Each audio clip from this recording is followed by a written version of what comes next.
재당첨 제한이라든지 조합원 지위 양도라든지 뭐 여러 가지 허들이 또 좀 생겼습니다. 네. 재개발 분위기 좀 얘기해 주시죠. 이번에 10월 15일 날 규제가 발표되면서 이제 서울의 전 지역이 토지 허가구로 묶이고 갭 투자가 금지가 되었습니다. 그렇다 보니까 사람들이 나는 서울을 하고 싶었는데 아파트를 갭 끼고 투자를 못해. 이러다 보니까 자연스럽게 오피스텔이나 재개발 빌라 같은 경우에 지금 몰리고 있는데요. 네. 이런 물건들 같은 경우는 갭 투자를 할 수 있다 보니까 오히려 지금 틈새 시장으로 작용이 됐고 오히려 수요자가 더 몰리고 있는 상황입니다. 단지 이제 재개발의 중간 단계 이상 어느 정도 진행된 것 같은 경우는 관리처분인가라는 재개발 마지막 단계에 5년 재당첨 제한 이슈가 생기다 보니까 내가 재개발을 여러 개를 갖고 있으면은 5년이 텀이 겹칠 경우 나중에 입주권을 하나를 못 받는 경우가 생길 수 있어서 그런 분들은 조금 이제 포트폴리오 조정을 해서 또 매물도 매도를 하셔야겠지만 결과적으로 초기 단계의 핵심 입지 한강벨트 라인에 있는 한강변 재개발 같은 경우는 지금 어차피 관리처분인가가 되려면 10년 15년 이상 남았고 하다 보니까 기간이 많이 남아있다 보니까 지금 조금 내가 한강벨트에 조금 저렴하게 선점을 해놔야겠다 이런 수요가 굉장히 몰려서 서울 재개발 같은 경우는 지금 좋냐 나쁘냐 이렇게 말씀 주시면은 저는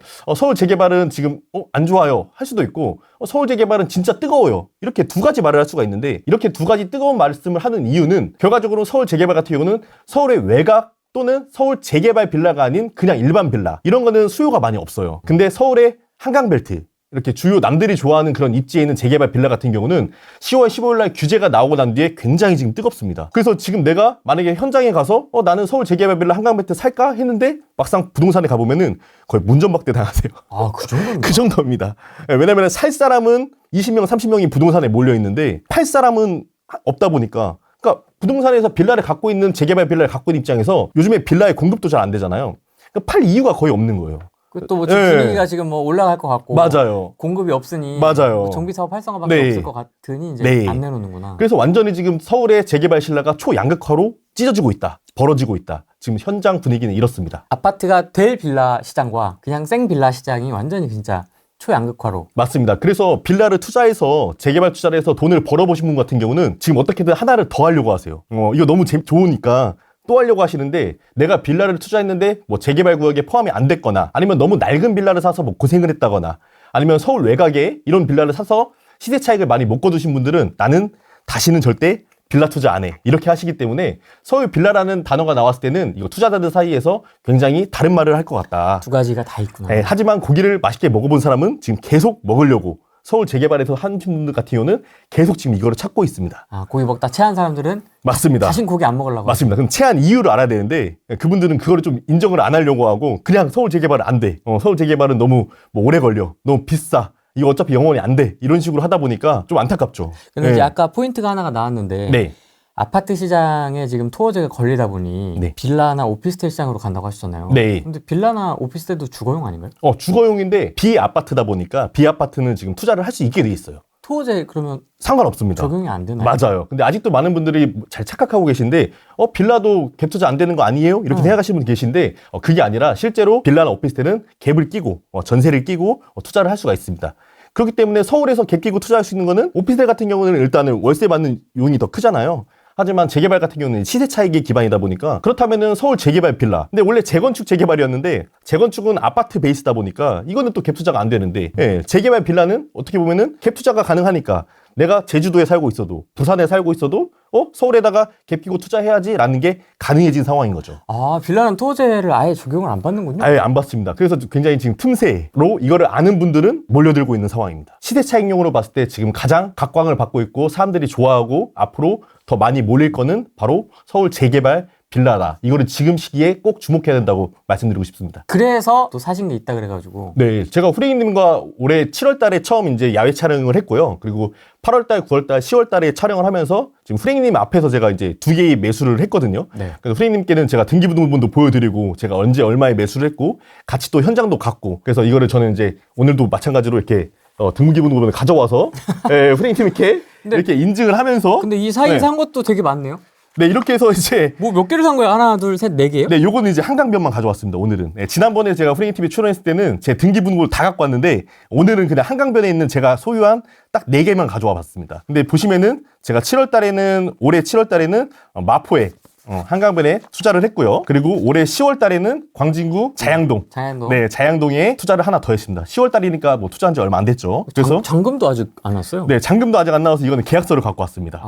네, 7월 달에 한 거는 이제 등기 권리증이 나왔고 진짜 따끈따끈한 거. 지금 최근에도 이렇게 저는 실전 투자자다 보니까 많은 유튜버들 보시다 보면은 다들 이제 재개발 빌라 좋다고 하고서 자기 물건을 팔려고 나온 거잖아요. 근데 저 같은 경우는 물건을 파는 사람이 아니라 제가 직접 현장에 돌아다니면서 이렇게 직접 투자를 해서 이렇게 인증하고 제 실력을 자신 있게 오픈하는 사람입니다. 그래서 결과적으로는 제 자신 있는 것 중에 가장 큰 장점은 제가 투자한 물건마다 투자 실력이 굉장히 높다. 그래서 시대 차익이 크다. 이제 그렇게 저평가된 한강변에 있는 재개발 물건을 잘 찾아낸다. 이게 가장 큰 제 장점인 것 같습니다. 이제 궁금증이 있을 것 같은데 지금 그럼 뭐 한 10억 들어갔냐? 네. 재개발인데 네. 뭐 2달 동안 10억을 쓴 거냐? 네. 이렇게 궁금해하실 것 같아요. 네. 투자금은 마포의 한강변 같은 경우는 투자 금액이 2억대가 들어갔고요.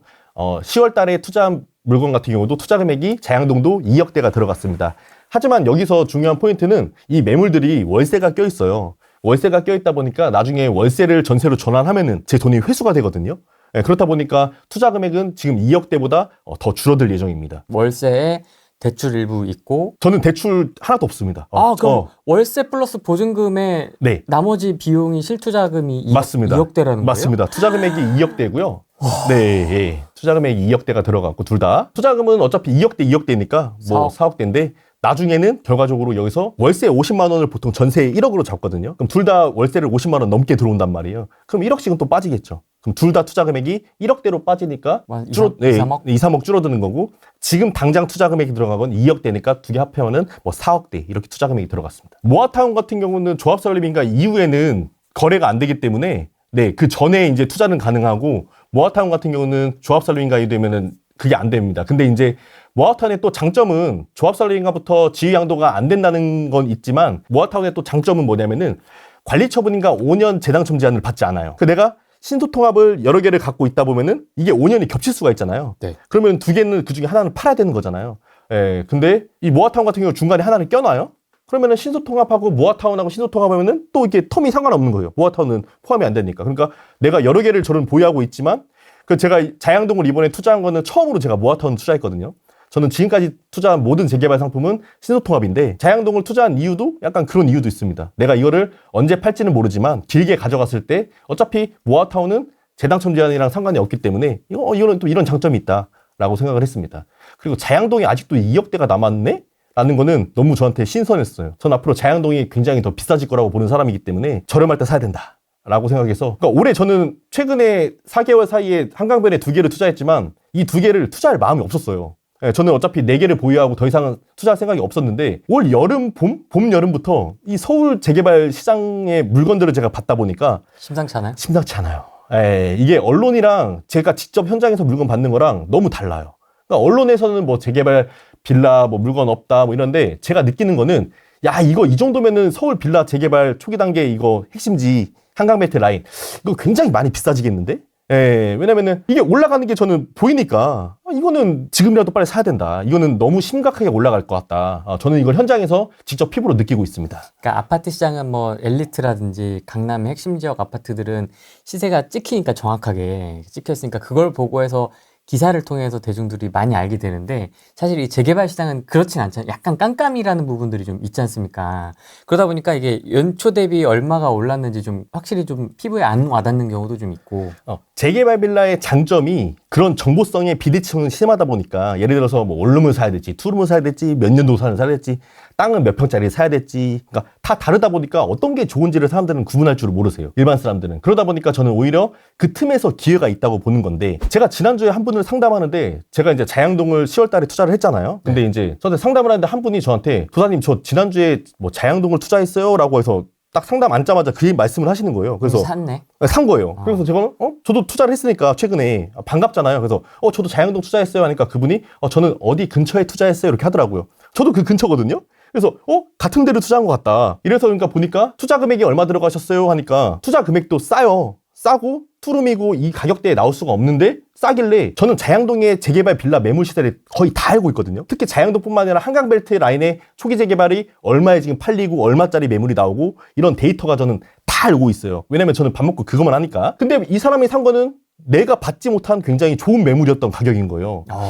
그래서 이상하다. 그러니까. 나는 내가 이 동네에서 누구보다 제일 잘 아는데 이런 매물이 나한테 연락이 왔으면 제일 먼저 왔을 텐데 왜 이 사람이 이렇게 좋은 매물을 샀지? 라고 생각을 해서 제가 번지수 좀 알려주세요 라고 번지수를 물어봤어요. 번지수를 알려주셔서 네이버에 딱 쳐봤는데 제가 산 빌라의 매물이랑 걸어서 딱 1분 거리인 거예요. 그럼 근처잖아요. 4, 50m. 근데 문제는 뭐냐면은 저는 재개발을 추진하는 곳인데 이분이 산 거는 재개발을 추진하지 않는 위치예요. 그러니까 왜요? 같이 자양동인데 같은 구역 아니에요? 같은 구역이 아니었어요. 그러니까 같은 자양동인데 이분은 저는 재개발을 추진하는 곳을 산 거고 이분은 추진하지 않고 있는 그냥 자양동의 생빌라를 사신 거예요. 네, 1분 차이로 거리가. 그러니까 제가 너무 이제 안타까운 거예요. 아, 이런 거는 자양동에 재개발을 산다고 해서 자양동에 있는 전체의 빌라가 다 좋은 게 아니거든요.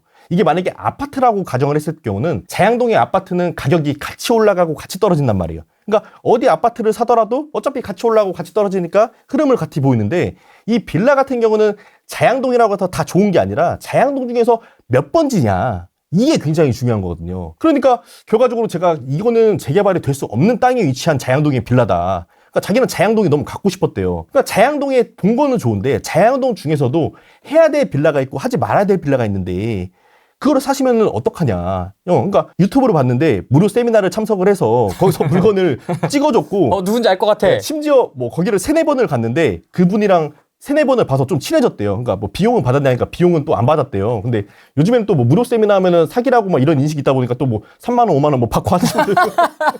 진화했어. 네, 진화했어요. 진화했어. 예, 예, 그런 분들도 이제 많이 계신 것 같은데 결과적으로 이제 물건을 팔려고 하는 그 3만 원, 5만 원 세미나거든요. 예, 그러면 결과적으로는 제가 이거는 너무 속상한 결과다. 그러니까 뭐라고 하냐면은 유튜버가 뭐라고 했냐면은 이거는 언젠간 재개발 되는 거라고 했대요. 그러면은 세 글자 제일 무서워. 네, 언젠가. 그래서 제가 아니 그렇게 따지면은 서울 전체의 빌라가 언젠간 재개발 안 되는 게 어디가 있냐. 서울의 모든 빌라는 언젠간 재개발 된다. 100년이 될지 200년이 될지 그건지 언젠간 다 재개발이 된다. 근데 지금 어찌됐건 재개발에서 당장을 봤을 때는 추진하기가 굉장히 어려운 구조다. 그래서 저랑 거리가 1분 거리에 있는 번지수를 하셨는데 이거는 좀 매도를 하고 어떻게 좀 하고 넘어와라. 그래서 이제 이거를 좀 이렇게 정리를 했으면 좋겠다. 그러니까 그럼 제가 한번 말을 해본대요. 왜냐면은 제가 물건을 매수할 때 이거를 사려고 대기자들이 엄청 많대요. 그 말을 했다는 거예요. 누군지 알 것 같다. 대기자가 너무 많으니까 안 하실 거예요? 그러면 다음 사람 뭐 주소 있으니까 그러면은 뭐 자양동 빌라 얼마나 지금 인기 있는지 아시죠? 이러면서 너 아니어도 살 사람 많아요. 살 사람 너 아니어도 많아요. 이거거든요. 그러니까 이분이 이제 좀 급한 거야. 그러니까 자양동에 너무 사고 싶고. 그러니까 이제 산 건데, 그 제가 말했죠. 이거는 중도금까지 들어갔다고 하시길래, 이건 좀 어려울 것 같다라고 말씀을 드렸더니, 그래도 이거를 대기 사람들이 많다고 했으니까 한번 해보겠대. 며칠 뒤에 연락 오더라고요. 했다고. 이거 쉽지 않다고. 너무 걱정이 많다고. 큰일 났다고, 자기. 그래서 제가, 아니, 재개발 빌라를 살 때 공부를 하고 중간 단계를 거치고 매수를 해야 되는 거고, 우리가 예를 들어서 뭐, 과일, 뭐, 포도를 산다 그러면은 포도가 썩었으면 다음날 뭐 다른 거 사면 되는 거고, 하면 되는 건데 이 부동산은 인생에서 정말 큰 결정이잖아요. 그러면 결과적으로는 이거를 꼭 잘 해본 사람한테 조언을 듣고 그리고 매수를 해야 되는데 그냥 나는 투자는 하고 싶어. 그리고 돈은 벌고 싶어. 중간 단계에 공부를 생략한 거예요. 그리고 그냥 매수를 한 거예요. 남만 말만 듣고. 내가 무료 세미나 듣지 말라 그랬지 내가 8년 동안 얘기를 하는 그 양반한테 내가 가지 말라고 그렇게 얘기를 하는데도 가가지고 그래가지고 이런 적이 하나가 있었고요. 그리고 또 최근에 또 자양동 위에 또 이렇게 뭐 능동 뭐 이런 데가 있어요. 그러니까 자양동이 비싸지니까 이제 또 그 주변을 또 이제 신축 빌라 업자들이 또 홍보를 하기 시작해요. 그러면서 뭐 구이동 능동 해가지고 자양동의 위쪽을 또 홍보하기 시작하는데 또 그렇게 하신 분이 또 최근에 한 분 계셨거든요. 그래서 그분의 제가 매수 가격을 물어봤더니 딱 뭐 2억 정도에서 이렇게 가격이 들어가셨더라고요. 매수 금액이. 그래서 제가 물어봤죠. 아니 거기서 유튜버에서 2억을 추천해 줬는데 혹시 그 동네에 다른 매물들이 가격이 얼마대인지 한번 조사해봤냐. 그러니까 안 해봤다는 거예요. 그러니까 조사를 해보시라. 1억대도 많다. 근데 왜 2억대를 주고 그거를 사냐. 1억대도 매물이 많은데 그러면은 유튜버가 2억대라고 해서 싸다고 추천했으면 적어도 내가 이 동네의 시세 정도는 알아보고 이게 진짜 싼 건지를 한번 체크를 해보고 그 말을 해야 되는 건데 그걸 체크를 안 하고 그냥 누가 추천해주니까 그냥 하는 거예요. 그러니까 저는 이게 너무 속상하더라고요. 그래도 저를 믿고 왔는데 막 이렇게 잘못된 예를 들으니까 너무 속상하고 근데 뭐 유튜버들이 제가 잘못한 예를 지금 제가 2개 들었지만 사실 유튜버들이 무조건 이렇게 나쁜 것만 추천한다? 또 이건 아니거든요. 그렇죠. 네, 또 물건에 따라서는 또 정말로 괜찮은 매물들을 추천하는 경우가 있는데 대체적으로는 시세보다 좀 비싼 매물을 유튜버에서 홍보하는 경우가 대부분이에요. 그렇다 보니까 재개발을 처음 접하시는 분 같은 경우는 제발 좀 공부를 하시고 중간 단계에 공부를 하시고 꼭 투자를 하셔라. 이 재개발은 정말 몇 억이 왔다 갔다 하는 게임이다라는 걸 꼭 강조드리고 싶습니다. 서쪽 도사님 얘기만 듣지 마시고 그게 좀 투자 결정이잖아요. 이게 인생 맞습니다. 최대의 돈이 왔다 갔다 맞습니다. 하는 판단이니까 좀 맞습니다. 이렇게 크로스 체크를 좀 해서 이 사람 맞습니다. 이야기도 좀 액션을 취하기 전에 맞아요. 계약금 넣기 전에 이 사람 맞아요. 의견도 좀 듣고 저 사람 의견도 좀 듣고 해서 이렇게 판단 전에 좀 이렇게 정리를 한 다음에 했으면 참 좋았을 것을. 맞죠. 그러니까 제 얘기도 들어보고 다른 사람 얘기도 들어보고 누구 말이 맞는지에 최종 결정을 해야 되는 건데 그렇게 좀 하시면 좋을 것 같습니다. 제가 물건을 파는 사람이면은 이게 더 좋아요라고 할 텐데 그런 쪽에서는 좀 깨끗하게 클린한 사람이라고 생각합니다. 그런 게 있었으면 아마 바로 댓글 나오죠. 네. 쟤 뭐 팔았다고 막 이런 얘기 나올 텐데 그런 얘기가 네. 하나도 없는 걸로 봐서는 네. 무료 세미나 하시는 분들 되게 많아요. 제가 말은 못하겠지만 요즘에 진화했어요. 어떻게요? 3만 원, 5만 원으로. 받는구나. 가격 좀 받아요. 몇만 원. 저가 세미나 들어가지 마십시오. 10,000원짜리 뭐 이런 거. 그러니까 이게 뭐 고가라고 해서 무조건 좋고 저가라고 해서 나쁘고 이건 아닌데 네. 상대적으로 이제 많은 사람을 받으려면은 특히 저가로 가는 게 맞긴 하잖아요. 그죠? 그러니까 조금 더 위험하다 뿐인 것 같아요. 그래서 그런 부분은 좀 조심하셔야겠죠. 네. 등기 보여주는 거 보니까 네. 법인으로 돼 있네요. 네, 법인으로 돼 있습니다. 왜냐면 사람들이 법인으로 뭔가 주택을 산다는 거에 대한 굉장한 그 트라우마? 네. 공시가격 1억 이하에 했다가 혼났거든요. 네. 세금 때문에. 네. 괜찮을까요? 법인으로 뭐 공시가격이랑 막 지방 아파트 투자 이런 거를 하니까 문제가 되는 거고 네. 예를 들어서 한강벨트에 공시가 1억 이렇게 원룸 이렇게 빌라 이런 것들 있잖아요. 네. 이런 것들은 지금 수요를 하고 싶어하는 그 수요 대기자가 엄청 많아요. 그렇다 보니까 제가 말씀드리고 싶은 거는 법인으로 투자를 할 때 아파트를 투자를 하면은 문제가 되는 거고 그러면은 법인으로 할 때는 내가 소유를 할 때 보유하는 세금이 많이 나오고 취득할 때 세금이 많이 나오는데 공동주택 가격 1억 이하짜리는 세금이 어차피 취득세가 1%고요. 법인으로 취득을 할 때.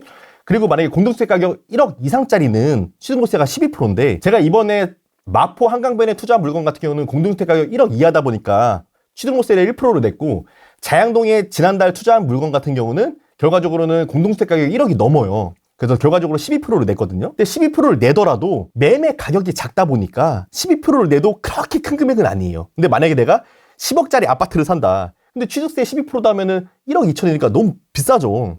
근데 재개발 빌라 뭐 이렇게 제가 여기서 가격을 오픈을 못 하지만 지금 후레이님께 이렇게 오픈을 해버리면 여기서 12%를 한다 한들 그렇게 부담되는 가격은 아닙니다. 아, 그래요?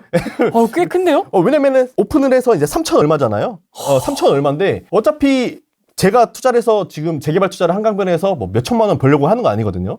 저는 무조건 이제 억 단위란 말이에요. 그러면 몇 억의 시세 상승을 생각했을 때는 이 3천만 원 돈은 큰 돈은 아닙니다. 제가 한 예를 들어서 제가 마포에 4달 전에 투자한 물건이 지금 4달 전보다 한 3억 정도가 올랐거든요. 그때 후레인이랑 같이 임장도 갔잖아요. 그리고 제가 이제 10월 달에 투자한 물건 같은 경우도 지금 아무리 못해도 한 1억 5천에서 한 2억 정도는 상승을 했어요. 근데 정확히 말씀드리면은 가격이 많이 올랐다기보다 제가 애초에 살 때 저렴하게 산 것도 맞아요. 애초에 시세 나오는 가격들보다 저는 저렴하게 샀기 때문에 좀 좋은 매물을 산 건데 그러면은 3억에 오르고 2억에 올랐다고 하면은 저는 둘 다 법인으로 투자를 했는데 그러면 5억이 시세 상승한 거잖아요. 그러면 제가 만약에 양도세에 대해서 세금을 걱정하시잖아요. 많은 분들이 또 이렇게 야, 너 그렇게 많이 벌면 뭐하냐? 어차피 다 세금인데 하시잖아요. 팔아야 네 돈이지. 팔아야 네 돈이지. 그러면은 만약에 이 5억을 판다고 했을 때, 2개를 판다고 했을 때 제가 여기 오기 전에도 세무사한테 다시 한번 체크를 했거든요. 세금이 얼마 나오냐 물어봤더니 네. 한 1억 3천 얼마 나오더라고요. 그러면은 제가 순간적으로 지금 4개월 만에 5억이라는 시세차익을 거뒀는데 세금이 1억 3천이란 말이에요. 그럼 제가 가져가는 돈은 3억 7천인데 어떻게 이렇게 투자 금액을 제가 거의 투자한 금액 대비 더블로 거의 벌은 건데 어떻게 그런 수익률이 나오냐는 거죠. 놀랍다. 네. 12%를 진짜 냈다. 빌라에. 네. 아파트도 아니고. 네. 하지만 12%는 나중에 시간이 지났을 때는 그 3천만 원은 아무것도 아니다. 그 정도로 뭔가 매력이 있었나 보네요. 내가 3천을 지금 태우더라도 더 태우더라도 네. 먹을 게 더 많다라는. 네. 너무 좋은 질문을 주셨는데요. 지금 보시면은 제가 한강변에 4개를 빌라를 투자를 하면서 저도 이제 직접 투자를 하면서 느낀 게 있을 거잖아요. 제가 그동안 공부를 해오는 것과 실전 투자하는 것은 진짜 다르거든요. 예, 그래서 제가 한번 투자를 해보니까 느낀 점은 뭐냐면은 이 4개의 한강변에 제가 투자를 하면서 이게 공통점이 뭘까를 생각해봤어요. 내가 이걸 갖고 있으면 어떤 공통점이 갖고 있을까를 생각해봤는데 놀라운 게 딱 하나가 있는데 그게 뭐냐면은 이 빌라를 살 때 파는 사람이 이 빌라를 전체를 소유하고 있다가 한 번에 파는 매물이었어요. 그러니까 예를 들어서 뭐 이거를 팔고 더 좋은 거를 산다거나 다음 플랜이 뭐 있었겠죠. 뭐 예를 들어서 뭐 그리고 한 번에 파는 매물 있었고 그리고 좀 저렴하게 나오는 매물들은 상속 매물 이런 게 이제 갑자기 돌아가셔가지고 형제 자매끼리 나눠 가져갈 때 이럴 때 좀 싸게 나오는 거고 지금 요즘 시장 같은 분위기에서 뭐 한 개 낱개짜리 매물도 있잖아요. 이거 뭐 예를 들어서 선생님이 산다고 하잖아요. 그러면은 몇천 원 올리거나 안 판다고 걷어들이거든요. 일반 매물. 일반 매물들은. 그래서 거래가 오히려 되게 까탈스러워요. 근데 이렇게 한 번에 덩어리로 나오는 매물들 같은 경우는 도매 가격이에요. 네, 그러니까 한강변에 제가 4개를 투자하면서 냈다 보니까 냈다 그런 매물이에요. 이번에 자양동 것도 실제로 제가 계약서를 가서 보니까 왜 이렇게 싸게 팔지? 라고 봤더니 한 번에 다 파는 매물이었는데 이 매도자의 생년월일을 봤더니 40 몇 년생이시더라고요. 그러니까 80. 고령. 네, 고령.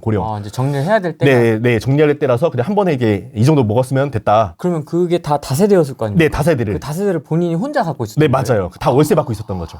예, 그러다가 이제 한 번에 정리를 하고 뭐 자식들한테 좀 나눠주고 이게 좀 정리를 하시더라고요. 그래서 특이하다. 네, 그래서 저도 시세보다 너무 가격이 저렴하다 보니까 제가 고속도로 운전하다가 네, 그래서 급하게 이렇게 10분 안에 그냥 계약금 쏜 거죠. 6개 하고 네. 6개, 12개가 있지 않습니까? 네네네. 그럼 앞으로의 어떤 엑시 전략? 네, 매도 전략은 계획은 어떻게 되십니까? 뭐 각각 다 네, 사연이 있겠지만. 네. 일단은 제가 가진 6개 중에서는 저는 일단 재개발 투자를 통해서 이제 동호수 추첨까지 해가지고 제가 이제 지금 아파트를 살고 있는 거거든요. 네. 동호수 추첨을 해보니까 이것도 막 책에서 보는 동호수 추첨이랑 달라요? 직접 해보니까 또 뭔가 느낌이 다르더라고요. 예, 그래서 예전에는 뭐 공뽑기 이런 것도 했다고 하는데 제가 동호수첨을 한 시점은 2019년도인가 그때 되는 것 같은데 20년인가 그때 되는 것 같은데 그때쯤에 저는 이게 전산으로 바뀌었을 때 했거든요. 그래서 제 주민등록번호 이제 앞자리를 입력하고 넣으니까 바로 그냥 몇 동 몇 호입니다. 딱 뜨더라고요. 근데 좋은 점이 제가 동을 배정을 받았는데 저희 동에서 나와서 지하철역까지 가는데 진짜 농담이 아니고 1분이면 가거든요.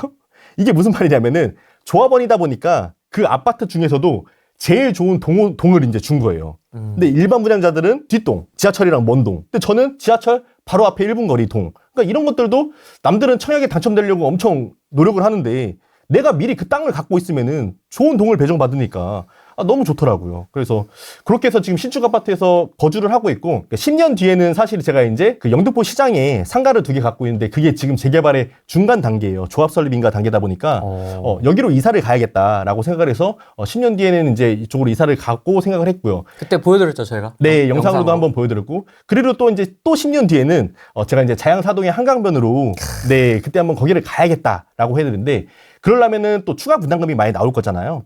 그렇기 때문에 이런 것들은 제가 나머지 법인으로 갖고 있는 것들 중에서 시세 차익만 먹고 중간에 팔아서 네, 팔아서 내가 실거주를 할 거에 대한 걸 포지션을 짜고 나머지 같은 경우는 투자용으로 중간에 아파트까지 완성될 때까지 기다리는 게 아니라 그냥 중간에 파는 거거든요. 지금 저희가 후레임님과 임장 갔을 때 저희가 이제 마포 염리 쪽도 갔잖아요. 근데 거기가 1.5룸에 최근에 얼마에 거래됐냐면은 10억에 거래됐어요. 10억. 네, 10억에 실거래가가. 1.5룸. 방 하나, 거실 하나 빌라가 10억에 실거래가 됐거든요. 9억대는 많이 거래가 됐고. 분리형 원룸이죠. 분리형 원룸. 네. 1.5룸이라고 많이 부르는데요. 그러니까 결과적으로는 이런 빌라들 같은 경우는 뭐 재개발의 진행 단계가 된 것도 아니고 그냥 개발 압력 때문에 그런 건데 방 하나짜리, 거실 하나 이게 10억이라니. 근데 뭐 염리동이니까 또 그쵸. 되는 것 같기도 하고. 네. 그렇다 보니까 이때 팔아도 사실 되는 거잖아요. 그러니까 제가 재개발에서 다른 분들이 나와서 말씀 주는 것 중에서 그리고 일반적인 사람들이 생각하는 중에서 제일 답답한 포인트가 뭐냐면은 뭐 재개발 투자가 뭐 좋다, 나쁘다, 뭐 비싸다, 싸다 아니면은 뭐 오래 걸린다 이런 포인트가 아니라 재개발 빌라를 생각할 때 많은 사람들이 잘못 생각하는 게 재개발을 안전한 걸로 안전한 투자를 해야 된다는 건 맞잖아요. 부동산에서. 근데 안전하려면은 아파트가 완성이 돼야지 안전하다고 생각을 해요. 맞죠? 이거는 거의 90% 이상 사람들이 재개발 어차피 오래 걸리고 아파트 안 되는데 안전하지 않다고 생각을 하는데 근데 저는 안전하다는 기준 자체가 아파트가 지어졌다는 게 안전한 게 아니라 내가 투자한 빌라의 물건이 가격이 상승하면 그게 저는 안전한 투자라고 보는 거예요. 그러니까 이게 일반적인 사람들과 생각하는 견해 차이가 좀 다른 것 같아요. 예를 들어서 프레임님한테 제가 한남뉴타운의 투룸 빌라가 지금 35억에 거래되거든요. 그러면 한남뉴타운의 시세가 35억에 되는 투룸 빌라를 프레임님이 가지는 게 좋을지 아니면은 마포 레미안 프로지오 마레프 아파트 33평 지금 25억 거래되니까 25억 거래되는 아파트를 가지시겠어요? 제 후레인 렌탈을 물어보면 후레인 둘 중에 뭐가 지실 것 같아요? 한남이요. 그러니까요. 예. 그러니까 결과적으로는 아파트가 빨리 완성되더라 하더라도 아파트 가격보다 빌라 가격이 더 높은 지역들이 서울에는 많단 말이에요. 그런 곳들이 있다 보니까 저는 조금 입지 좋은 이런 핵심 한강벨트 라인에 이렇게 재개발될 수 있는 빌라들을 계속 모아가고 있는 것 같습니다. 네. 화성을 가기 위한 어떤 보조 엔진에 네, 맞습니다. 나머지 구역들은 네. 하나씩 털어가면서 네. 화성까지 날아가는 거지. 네. 자양동에 실입주하는 것까지. 맞습니다. 네. 그런 전략이네요. 네. 괜찮은데요? 괜찮아요. 그래서 이렇게 지금 자양동에 2억대로 제가 투자를 해서 했는데 이게 과연 떨어진다고 가격이? 예, 저는 절대 이 가격이 떨어지진 않아요. 네, 이 가격이 떨어지지 않아요. 예. 근데 저것도 신축이에요? 이거는 신축 아니고 2012년도가 13년도에 지어진 거다 보니까 뭐 한 10몇 년 된 거죠. 그렇기 때문에 실제로 보면은 되게 깨끗해요. 그래요? 괜찮은가요? 네, 괜찮아요. 12년 된 건데. 네, 괜찮아요. 제가 빌라를 뭐 원룸도 사보고 투룸도 사보고 쓰리룸도 사보고 단독주택도 사보고 90년대도 사보고 2000년대도 사보고 다 사봤거든요. 뭐 새로 지어지는 신축도 사보고 다 제가 투자해본 경험이 있는데 투자해보니까 빌라의 앞자리가 1로 시작되잖아요. 199 뭐 이렇게 되잖아요. 이런 거는 실제로 저도 누수를 한번 겪어봤어요. 옛날에 멋모르고 재개발 투자하던 시절에. 근데 아직도 그거 인천에 있는데 아주 부끄럽네요. 잘못 투자한 거라서. 그래서 그런 빌라도 있는데 그런 빌라돈 같은 경우는 그게 유일한 제가 갖고 있는 것 중에서 구축 빌라 딱 하나거든요. 인천 어디예요? 인천에요? 인천의 계양구에. 레전드지. 너무 좋아하시는 거 아닙니까? 제가 거기 가본 적 있어. 빌라 보러 가본 적 있어서. 저에게는 되게 부끄러운 과거입니다. 갔더니 막 천장이 뚫려 있고 막 곰팡이 때문에. 네. 그래서 그런 거는 제가 이거는 실수다. 잘못했다. 이거는 정말로 뼈저리게 느끼고 있고 딱 그거 하나 제가 1990년이라고 나머지는 다 웬만한 거는 2010년도 이후의 빌라들입니다. 재개발 한번 투자해보니 또 하고 싶다고.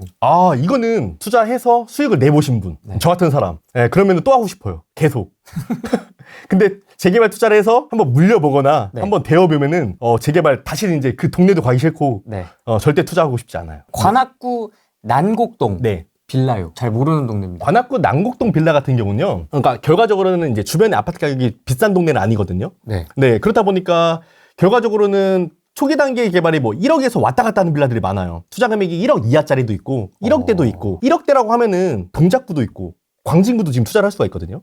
그러면은 관악구를 보는 게 아니라 그 금액대면은 더 좋은 입지의 물건들을 보시는 게 좋아요. 관악은 네. 그러니까 싼데 싼 값을 한다. 네, 이런 느낌으로 보시면 좋을 것 같아요. 그 말씀은 주변의 아파트 시세도 확인한다는 말씀이시죠? 네, 맞아요. 그럼 만약에 난곡동의 빌라가 뭐 예를 들어서 갭 투자가 뭐 3천만 원, 5천만 원이다. 예를 들어서 그러면 그냥 싼 맛에 뭐 투자를 볼 수가 있겠지만 지금 질문 주신 것 같은 경우는 1억에서 좀 저렴하거나 1억을 좀 더 넘어가거나 요 정도 가격대일 거란 말이에요. 그럼 그 가격이면은 저는 더 좋은 입지도 있으니까 좀 그런 시야를 넓혀서 다른 지역도 알아보는 공부를 하셨으면 좋겠어요. 그래서 난곡동의 재개발 빌라는 저는 추천드리지 않습니다. 네. 좋습니다. 저희 멤버십을 포함해서 지금 벌써 3명이나 질문 주신 삼전동.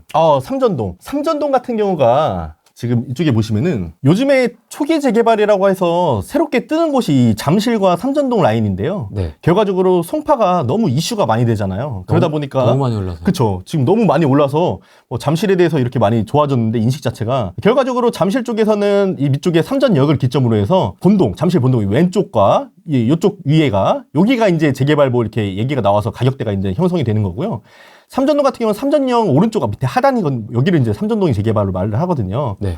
근데 여기도 결과적으로는 투자 금액 자체가 2, 3년 전만 하더라도 뭐 1억 이하짜리도 제가 많이 본 것 같고요. 1억. 네, 1억대, 1억 이하, 1억. 이렇게 1억에서 왔다 갔다 했거든요. 근데 지금은 여기 삼전동에 투자하려면은 투자 금액이 2억 후반, 뭐 3억 초중반 이렇게 나오거든요. 네. 근데 그때랑 지금이랑 달라진 건 없어요. 이 삼전동 같은 경우는 원룸이 너무 많다 보니까 면적 대비했을 때 이 머리 숫자가 너무 많아요. 그럼 내가 나중에 아파트를 지었을 때 추가로 내야 될 돈이 부담이 되는 수준인 거죠. 근데 그거 같아요. 결과적으로는 내가 장기적으로 가져간다고 봤을 때는 이런 건 나중에 추가 분담금이 많이 나오니까 문제가 되는 건데 내가 중간에 이거 투자했다가 빠질 거야. 예를 들어 내가 빌라의 가격만 오르면 돼. 이거는 결과적으로는 저는 입지가 동그라미가 되고 사업성이 동그라미가 되는 곳만 투자를 하는데 이 삼전동 같은 경우는 입지는 동그라미예요. 근데 사업성은 세모예요. 저는 지금 투자 금액이 뭐 2억 중후반, 3억대. 그럼 앞으로 더 올라갈까요? 올라갈 거라고는 봐요. 왜냐면은 입지 자체의 파워가 있으니까.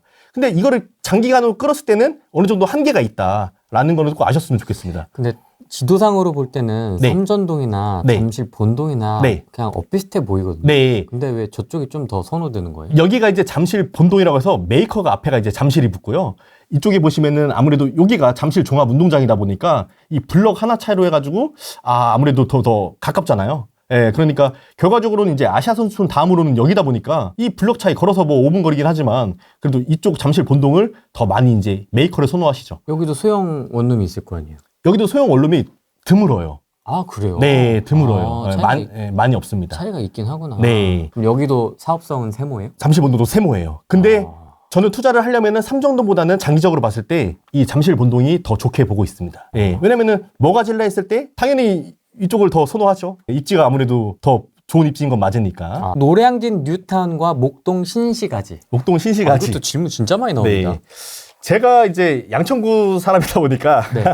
예, 목동에 대해서 좀 더 이렇게 뭐 들 수도 있는데 결과적으로 말하면은 이것도 노량진 뉴타운과 목동 신시가 중에 어디랑 비교했을 때 레벨 차이가 달라질 것 같아요. 예를 들어서 노량진 뉴타운 같은 경우는 13구역이 대장이고 목동 신시가지는 57이 대장이다 보니까 대장끼리 붙었을 때 저라면은 목동 쪽에 좀 더 점수를 주고 싶은데 나중에 재건축이 됐다는 가정하에 되고 싶은데 그 나머지 지역과 비교를 했을 때는 노량진 뉴타운도 전체적으로 다 개발이 되다 보니까 막상 막하일 것 같아서 조금 대답 드리기가 애매하네요. 하지만 대장만 놓고 봤을 때는 저는 목동이 더 우위에 있다고 생각하고 있습니다. 대흥 5구역 대 신수 13구역. 아, 진짜 여러분들 구역 참 많이 하시네요.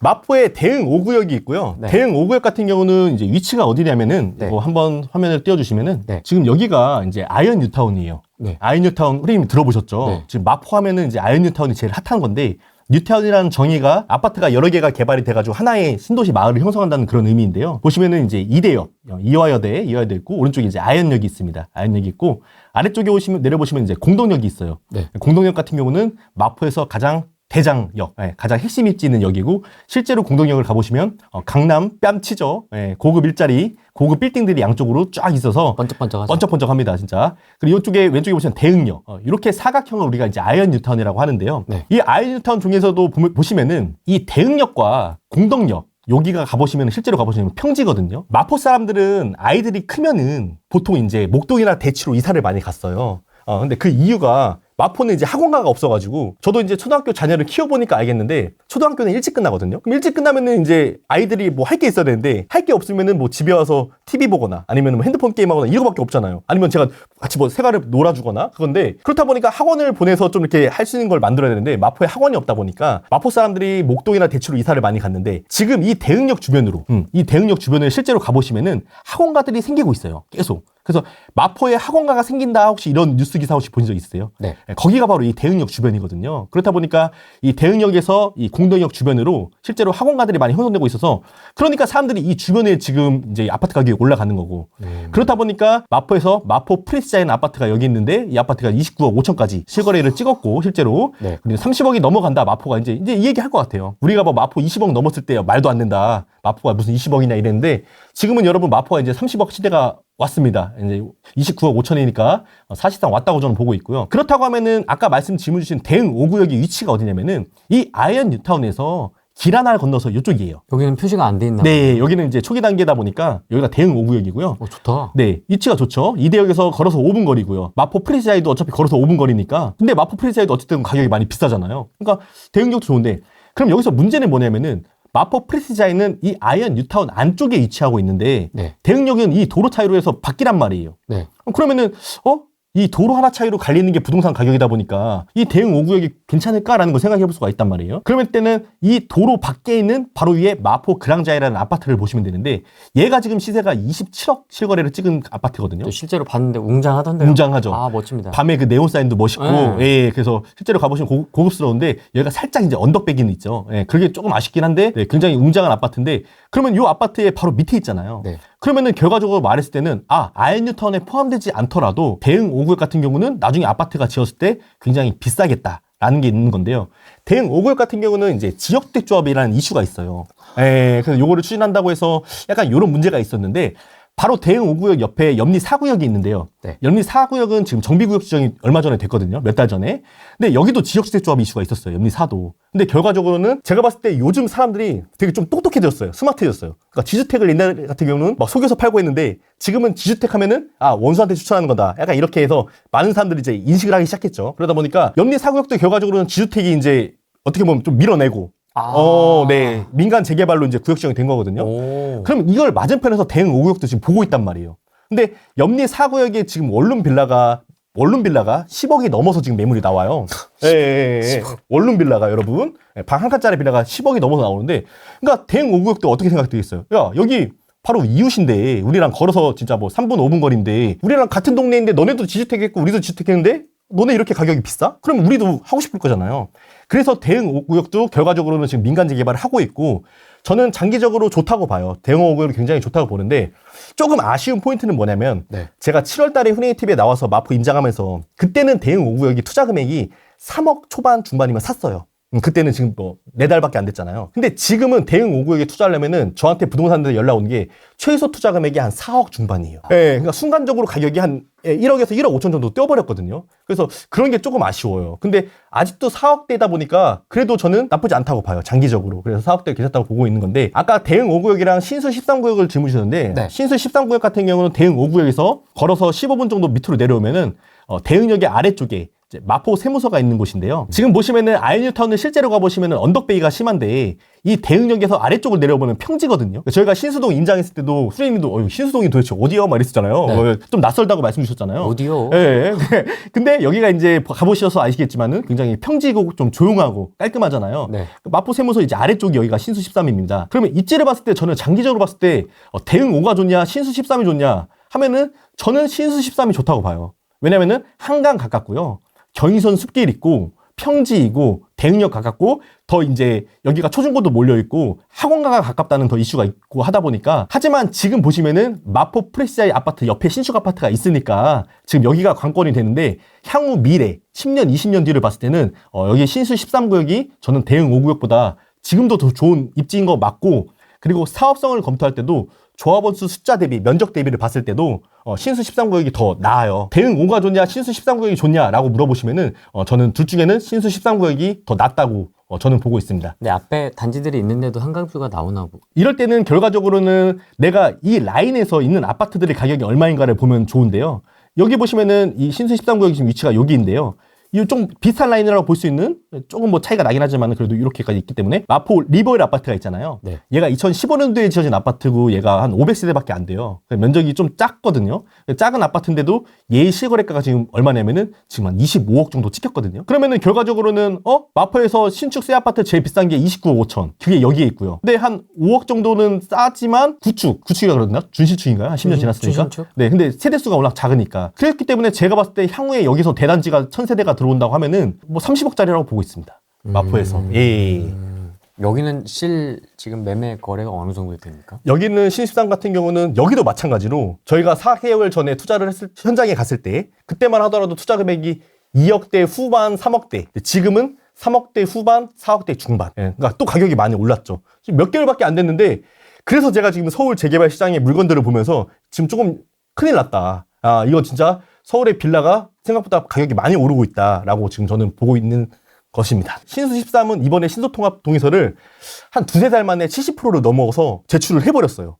그럼 속도도 여기가 더 빨라요. 빠르네요? 네, 맞아요. 실투자금도 좀 덜 들어갈 것 같기도 하고. 네, 맞아요. 입지도 조금 더 나을 것 같아요. 맞아요. 그래서 저는 대응 5 가질래? 신수 13 가질래? 그럼 저는 신수 13을 갖겠습니다. 신수 13 사요? 지금 좋죠. 사고 싶어도 시장에 가보면은 부동산에서 문전박대 다녀요.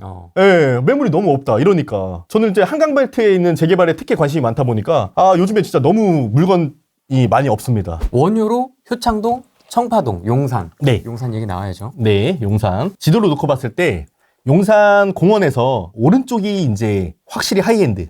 그러니까 용산이라고 해서 다 같이 용산이 아니고요. 넘사벽. 네, 자양동처럼 용산도 약간 이런 분들 많으세요. 저 무조건 용산만 할래요. 네, 자양동도 저 무조건 자양동 할래요. 이런 그 매니아층이 있거든요.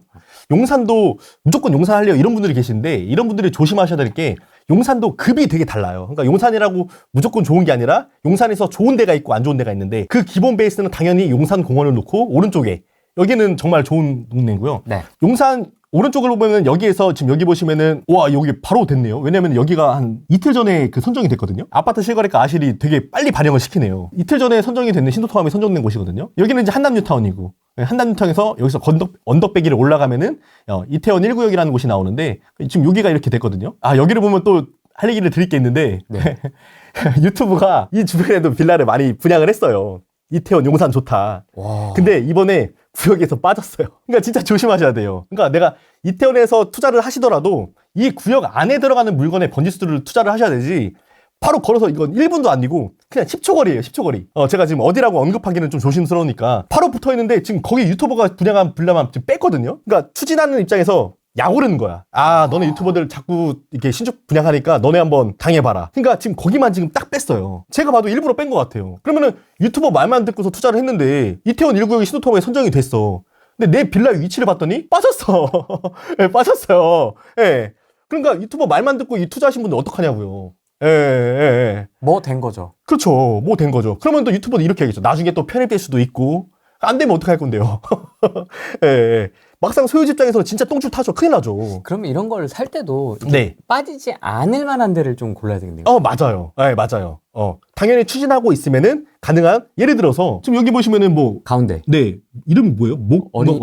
어린이집? 네, 어린이집. 여기 주변에 예를 들어서 뭐 내가 산다. 이거 절대 안 빠지겠죠. 이런 거 아무것도 안 빠지겠죠. 절대 안 빠지게, 이런 거. 예, 이런 거 절대 안 빠지겠죠. 근데 지금 빠진 위치를 보시면은, 조금, 네, 사이드에서. 그러니까 이게 재개발 빌라가 어떻게 보면은 되게 이런 포인트가, 이걸 재밌다고 표현하라고 해야 되나? 예, 이걸 아는 사람과 모르는 사람의 그 차이가 심하게 벌어지는 것 그러니까 같아요. 정보의 비대칭으로 인한 그렇죠. 투자 성과의 이 퍼포먼스 차이가 맞아요. 엄청나게 커요. 맞아요. 그게 완전 꽝에서부터 맞아요. 2, 30억 먹는 사람. 맞아요. 이렇게. 맞아요. 정확합니다. 그래서 용산이라고 다 좋은 게 아니라 조심하셔라. 이렇게 구역 안에 들어가는 걸 꼭 하셔야 된다. 질문 나온 동네는. 네, 지문 나온 동네는 위에 보시면은 이제 청파동. 청파동 같은 경우는 용산 공원을 끼고 봤을 때 왼쪽 이거든요.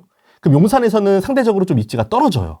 예, 그래서 이 청파동이랑 용산 뭐 좋아지긴 하는데 뭐 주변에 아파트 가격도 그렇게 높지는 않고, 그러니까 용산의 약간 꼬리라고 보시면 될 것 같거든요. 하지만 이 청파동 서계동 라인 자체가 보시면은 이 원룸이 워낙 많아요. 이 말은 즉슨 아까 삼전동과 비교했을 때처럼 추가 분담금을 나중에 냈을 때 재개발 진행가 어느 정도 진행이 됐어요. 그럼 추가 분담금을 내래 봤더니 엄청 많이 나오는 거야, 생각보다. 그러니까 순간적으로 가격이 멈추거나 오히려 하락할 가능성도 있는 거예요. 그러니까 그런 이슈가 있다 보니까 제가 재개발을 투자할 때는 입지가 동그라미가 돼야 되고 사업성이 동그라미가 되는 곳, 이런 곳만 투자를 해야 된다고 말씀을 드리고 싶은데, 용산, 청파동, 서계동 이런 곳 같은 경우는 입지는 동그라미인데요, 사업성이 세모예요. 예, 그래서 여기가 세모예요? 네, 왜냐면은 면적 대비 이 머리 숫자가 너무 많아요.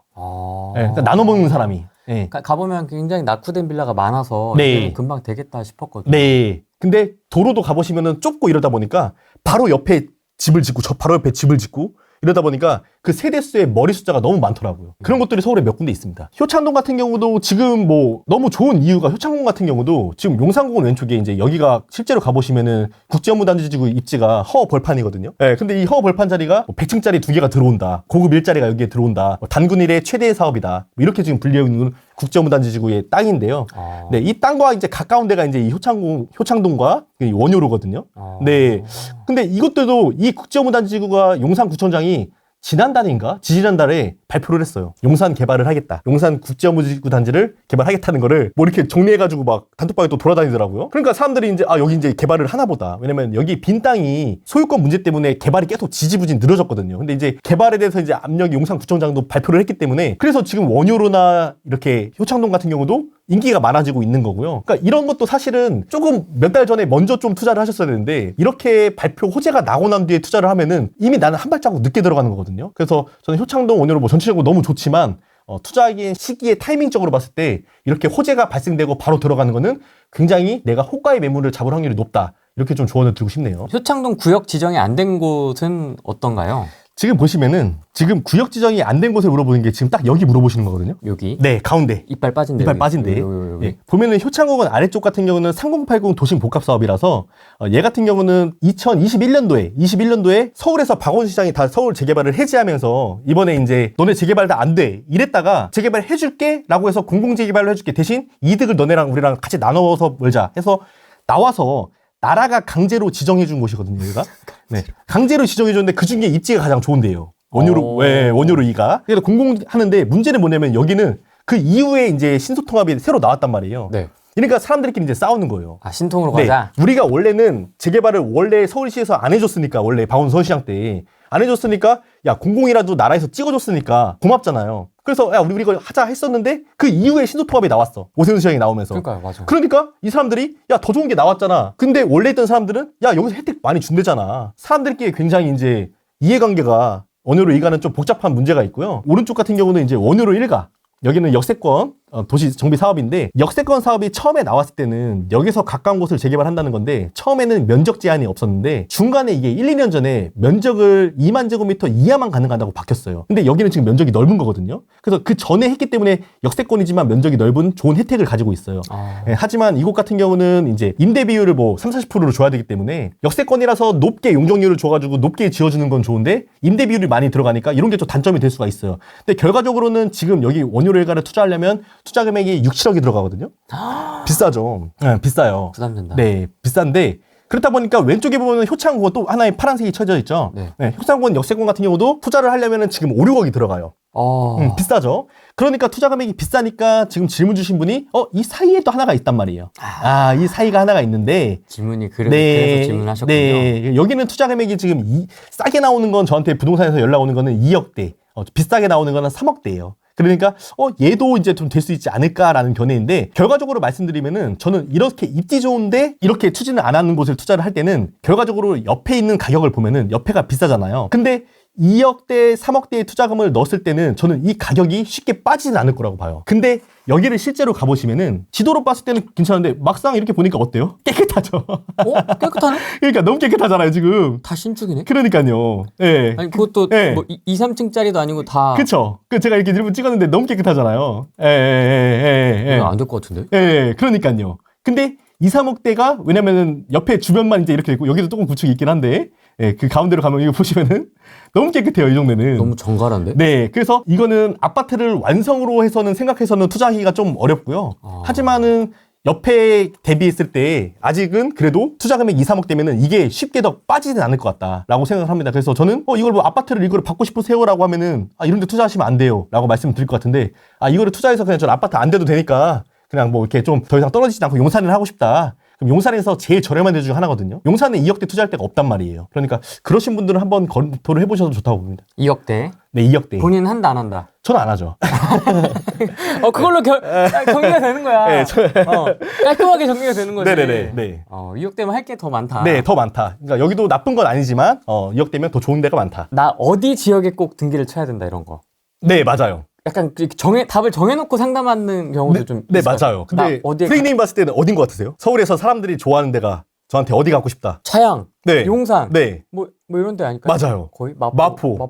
맞아요. 정확해요. 요즘에 이제 좀 잠실도 도 얘기 나오고요. 그러니까 제가 사람들한테 뭐 어디 뭐 실거주하는데 어디 동네 사세요 이렇게 물어보고, 뭐 동네는 사는 거 만족하세요 이렇게 물어보잖아요. 그럼 사람들이 저희 동네 너무 좋다 그래요. 살기 너무 편하다. 근데 서울에 투자를 하고 싶은데 어디 투자하고 싶으세요? 이렇게 물어보잖아요. 그러면 답이 다 정해져 있어요. 그 답이 프리님이 정확하게 말씀해 주신 거예요. 뭐 자양동, 마포, 용산, 뭐 강남 주변, 한강변 이런 걸 좋아하시거든요. 그렇다 보니까 저는 그래서 생각한 게 나는 돈 모으면은 무조건 탑은 정해져 있다. 사람들이 좋아하는 걸 내가 사자. 제가 옷가게를 해서 옷장사가 잘 됐던 이유 중에 하나도 남들이 좋아하는 게 뭔지를 알고 그걸 팔았기 때문이고, 부동산도 똑같더라고요. 네, 남들이 좋아하는 거를 내가 먼저 투자하면 돈을 버는 거거든요. 그래서 저는 남들이 좋아하는 거 하면 되는데 이런 생각을 갖고 있죠. 근데 또 어떤 사람들은 꼭 어디에 꽂혀가지고 뭐 자양동만 무조건 한다. 근데 자양동에도 좋은 데가 있고 안 좋은 데가 있는데 그거를 판단할 수 있어야 되는 거고, 용산에서도 좋은 데가 있고 안 좋은 데가 있는데 근데 그거를 이제 판단하기가, 그거를 공부를 하시고 투자를 하셔야 되는데 그렇게 공부를 잘 안 하시고 투자를 하시는 것 같아요. 재개발 투자할 때. 근데 옷도 네. 취향이 다 다른데 이렇게 좋아하는 경향이 좀 이렇게 있나요? 몰리는? 유행이 있어요. 유행이. 옷은. 그러니까 프레임님, 저희가 20년 전에 대학교 때 유행했던 패션이 옷이 뭔지 알고 계세요? 뭐예요? 스키니 바지. 저는 안 입었는데 그런 걸 입는 젊은 친구들이 있었어요. 그쵸. 완전히 그냥 빼빼 해가지고 스키니 바지 입고 뭐 앵글 부츠 신고. 근데 요즘에는 부츠컷, 통이 좀 큰 거 입는. 그쵸. 와이드죠. 20년 전에는 남자들이 무조건 그냥 달라붙는 바지를 입었는데 지금은 이제 흉측하게. 흉측하게. 근데 예를 들어서 지금 제가 스키니 바지를 판다 그래봐요. 그럼 누가 사겠어요, 그거를. 그죠? 수요가 없잖아요. 지금은 장사를 하려면은 남들이 많이 입는 통이 넓고 이런 걸 팔아야 되는 거죠. 그럼 지금의 재개발의 트렌드는 한강벨트죠. 한강벨트. 네, 한강벨트입니다. 네, 한강벨트에 가장 많은 사람들이 좋아하고 몰리고 있고, 그래서 저도 그걸 빨리 캐치를 하고 이거 내가 현금을 갖고 있는 거를 빨리 이게 자산으로 좀 바꿔야겠다 이 생각을 한 거고. 근데 자산을 모으는 거에 있어서 많은 분들이 실수하는 포인트가 뭐냐면요, 돈을 월급을 모으잖아요. 그럼 월급을 가지고 현금은 뭐 1억, 2억, 3억에서 이거를 현금으로 가지고 전세를 사세요. 이런 분들이 은근히 많더라고요. 그러니까 저 같은 경우는 월세를 사고 이거를 자산에 투자를 해서 자산을 불린 다음에 내가 100, 200만 원을 지출을 하면서 내 자산을 불려야지만 자산이 빨리 늘어나는 건데, 일반적인 사람들은 대출을 받으면은 그 뭐 100만 원, 200만 원 당연히 아깝죠. 아까운데 그거를 되게 아까워하고 내가 몇백 빠지는 거, 이자 몇백 내는 거, 대출하는 거 굉장히 이거를 많이 아까워하시는데. 엄청 아까워져. 그쵸. 월세 나가면 죽는다고 생각하죠. 그쵸. 근데 그게 아니라 자산 올라가는 속도를 보면은 그거를 결과적으로는 감수를 하고 내가 자산을 더 불리는 게 오히려 내가 100만 원, 200만 원, 300만 원 내가면서 오히려 돈을 빠져나가지만 이렇게 해야지 자산이 올라갔을 때 큰 돈을 모으는 거죠. 100만 원, 200만 원, 300만 원 모아도 모아지는 액수는 어느 정도 한계가 있단 말이에요.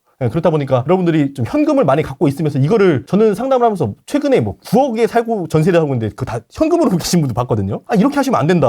이 9억을 가지고 근데 그 대출 금이 너무 아깝다는 거예요. 지금 물가 올라가는 거 보고 자산 올라가는 걸 봐라.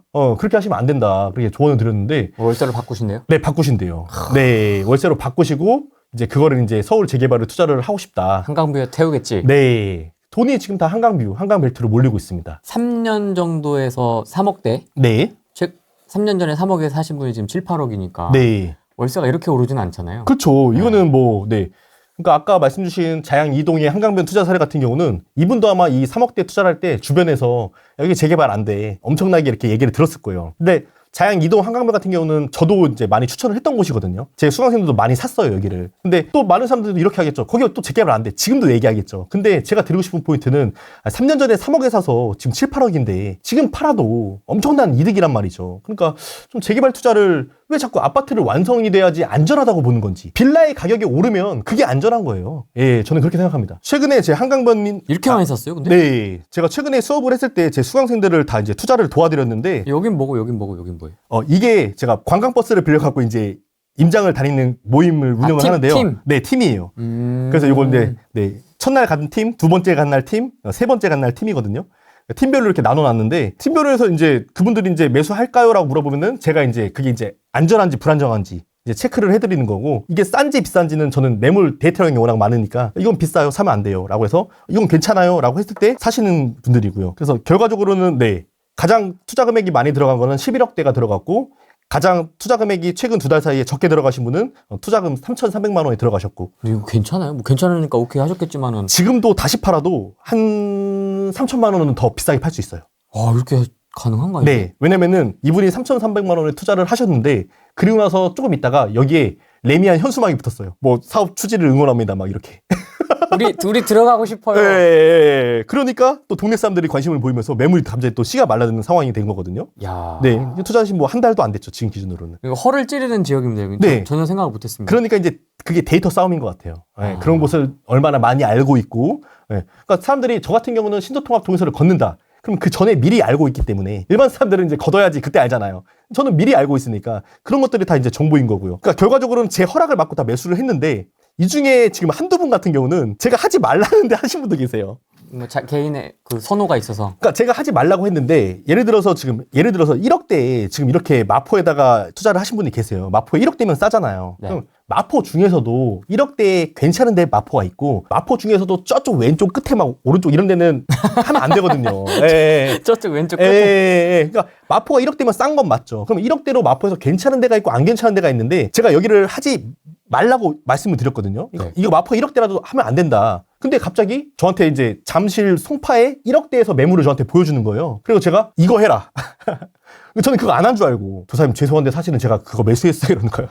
그래서 제가 아니 그거 하지 말라고 하지 않았냐. 더 좋은 게 뒤에 나왔잖아요. 그러니까 뭐라고 하냐면 요즘 빌라 시장 돌아가는 게 너무 매물이 없다고 하니까 마음이 급했대. 그럴 수 있죠. 예, 그럴 수 있죠. 그래서 매수를 했는데 더 좋은 게 뒤에 나온 거야. 근데 그 뒤에 나온 걸 제가 하라고 하니까 얼마나 속상하시겠어요. 그래서 지금 마포 이런 외곽대 1억대를 좋아하겠냐? 잠실 송파의 1억대 이매물을 나중에 좋아하겠냐. 잠실 송파 이매물이 훨씬 좋은 거다. 이렇게 제가 말씀을 드려서 굉장히 좀 안타까운 분도 계세요. 네. 주로 보면 한 2, 3억대가 제일 많네요. 네. 서울 재개발을 투자하실 때는 보통 2, 3억대가 가장 많이 투자를 하셨네요. 근데 진짜 거의 다 한강이네요. 제가 한강변을 좋아해서 도봉구는 왜 없어요? 도봉구. 도봉구? 도봉구 하면은 제가 말리죠. 노원, 뭐 도봉 네. 이런 데 없네. 네, 없습니다. 네, 지금 보면은 다들 이렇게 지금 움직이고 계시는군요. 네. 이분들이 말씀하시는 거는 생각보다 진짜 서울 빌라 시장이 뜨겁구나.